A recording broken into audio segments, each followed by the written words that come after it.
25화 시간과 돈을 바꾼다. 우리 딸은 외교관이 꿈이었다. 또는 유엔에 근무하는 것이 꿈이라고도 했다. 나의 어릴 적 꿈은 변호사, 교사, 탤런트 등이었다가 막상은 도서관 사서가 되었었다. 나의 상황과 현실에 타협하다 보니 꿈이 현실적으로 바뀌었다. 사법고시나 임용고시를 초시에 합격하지 못할 경우 우리 집에서 나를 뒷바라지해 줄 수 있을지 고민하다가 그렇지 못할 것 같아 고시가 필요 없는 사서가 되는 방법을 선택했다. 물론 겨우 고등학생이었던 나의 생각이었다. 그랬던 나와 비교해 보았을 때 우리 딸은 고3이 되었는데도 자신의 꿈이 현실 상황에 제한을 두지 않는 것을 보고 참으로 멋지다고 생각했다. 딸은 대학교 2학년 때 교환학생에 도전해 보겠다고 하였다. 그러나 막상 신청을 해보니 경쟁자가 많았다.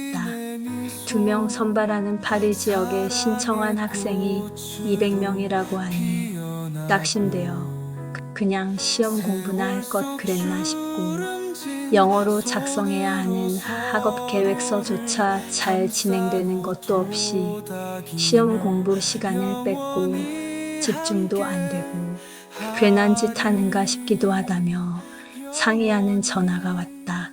나는 그때 우리 아이에게 이렇게 말해주었다. 숫자에 상관하지 말고 그냥 너 자신만 생각해라.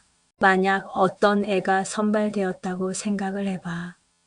그 애가 누구인지 몰라도 그 애랑 너랑 비교해 보았을 때 내가 그 애보다 뭐가 부족하고 빠지는 부분이 있나 생각해봐라. 어떤 것 같아? 그런 부분이 있는 것 같아?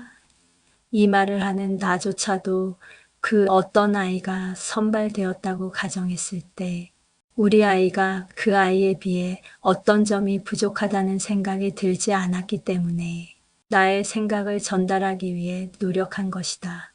감사하게도 우리 딸도 잠깐 생각하더니 그런 거 없지 라는 대답을 해주었다. 엄마를 실망시키지 않으려고 한 말일 수도 있지만 당시 아이의 목소리는 내 설명을 듣고 자신감을 얻은 듯이 보였다. 그 통화 후 아이는 시험 기간을 잘 보내며 서류 준비를 포기하지 않았다. 곧 우리 딸은 선발이 되었고 파리에 가게 되었다. 정말 기쁘고 기특하였다. 그러나 파리에 신청한 것이 문제였다. 프랑스 어느 시골에 신청했다면 기숙사가 해결되었을 텐데 파리에서는 기숙사가 제공되지 않았다. 파리는 오래된 건물들을 아름답게 보존하고 있는 도시이다. 그래서 자기가 사는 곳이 19세기에 지어진 건물이라고 하면 최근 건물이라서 좋겠다는 대화를 하는 곳이라고 한다.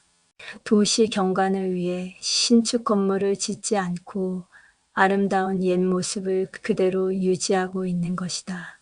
이것이 파리의 장점이지만 기숙사를 제공할 수 있는 건물을 여유 있게 가지지 못한 점은 유학생들에게는 불편한 상황이다. 따라서 교환학생에 대한 대접이 우리나라와는 많이 다르다.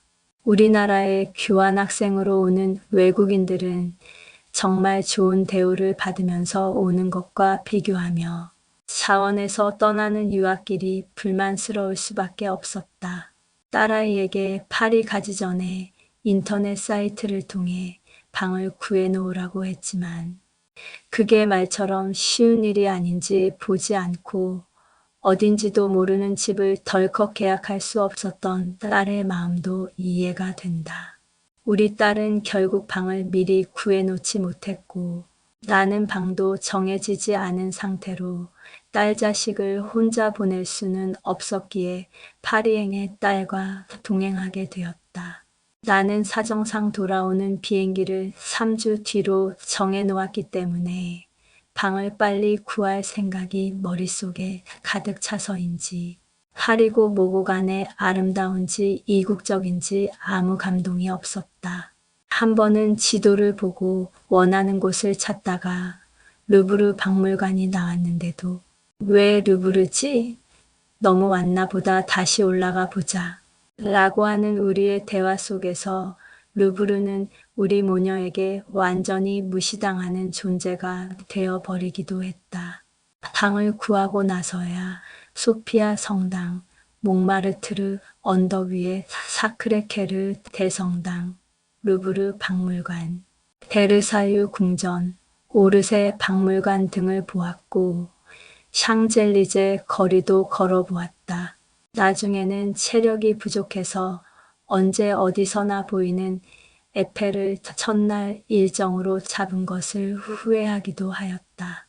생각보다 집이 빨리 구해져서 파리 관광을 마쳤는데도 돌아갈 날은 일주일이나 남게 되었다. 처음에는 시간이 부족할까 우려되었던 마음과 달리 오히려 시간이 남아돌아 체류 비용이며 시간이 오히려 아깝게 느껴지는 상황이 되었다. 남편과는 카카오톡이나 보이스톡으로 무료 통화를 할 수 있어서 그날 일정과 일과를 나누었다. 사실 나는 집 구하기만으로도 마음이 바빴지만 남편이 숙제처럼 관광 일정을 내주어서 의무감으로 관광을 다녔다. 하루를 꼬박 바쁘게 관광을 다니야 숙소에 돌아오면 다음 날은 더 종일 자고 싶은 것이 당시 내 체력이었다. 심지어는 일주일 앞당겨서라도 집에 돌아오고 싶었다. 그러나 남편은 나에게 주변국을 둘러보고 오라고 설득하였다. 나는 당시 발목에 통증을 느끼고 있었고 온몸이 퉁퉁 부어 있었다. 그래서 진심으로 여행에 관심이 없었을 뿐 아니라 어서 집으로 돌아와 쉬고만 싶었다. 게다가 당시 대학원에 다니고 있었기 때문에 개강 일정에도 맞추려고 생각하니 더더욱 빨리 귀국하고 싶었다. 남편은 그런 내 마음을 다 듣고도 다시 한번 설득했다. 남편은 내 말을 다 들은 후 내가 가장 집에 오고 싶은 이유는 돈 때문인 것 같다고 결론을 내려주었다. 그리고 이어서 말했다.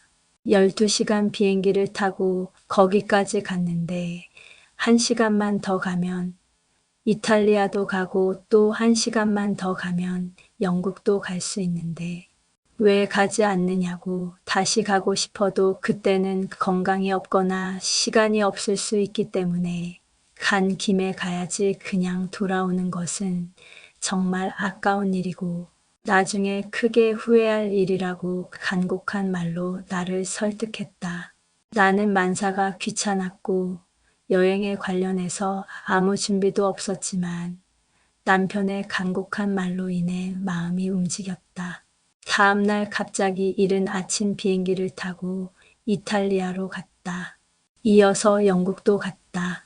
새벽에 택시 잡기도 무섭고 어려웠던 일.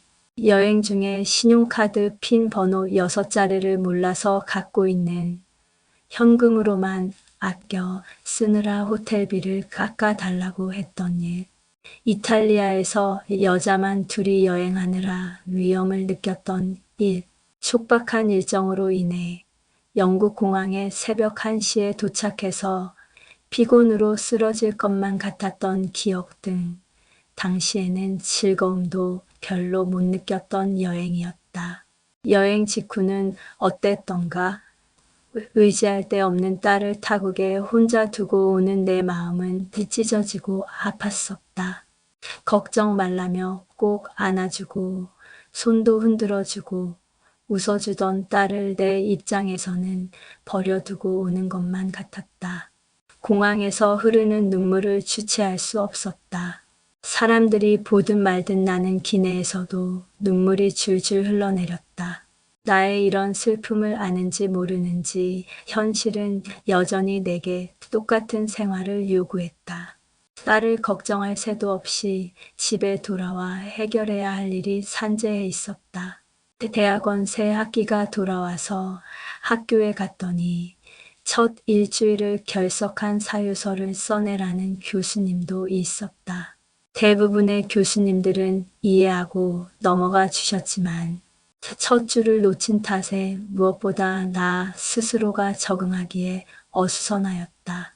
나의 파리행은 그토록 힘겨웠건만 사람이 간사한 것인지 추억이 간사한 것인지 시간이 흐른 지금은 그 당시 모든 일이 꿈만 같이 느껴진다. 그때 남편이 만약 그래, 당신 맘대로 해라는 심정으로 권하기를 포기했다면 그런 경험을 갖지 못했을 것이다. 간절한 말로 설득해준 남편에게 큰 고마움을 느낀다. 내가 없는 시간에 자신이 아들의 밥을 해 먹이고 학교 보내며 살림하며 직장 다니느라 힘들었을 텐데 자신보다는 오직 아내인 내 위주로 생각하고 권유했던 것이다. 지금 생각하면 그때 파리로 가기 2주 전에 보름 동안 학교 일정으로 이스라엘도 다녀왔던 터였다. 그래서 더욱 피곤했었던 것이다. 반면 내 남편은 여름 내내 아내 대신 살림하느라 고생했을 것이다. 내 피곤만 생각하고 남편의 피곤은 간과했었다.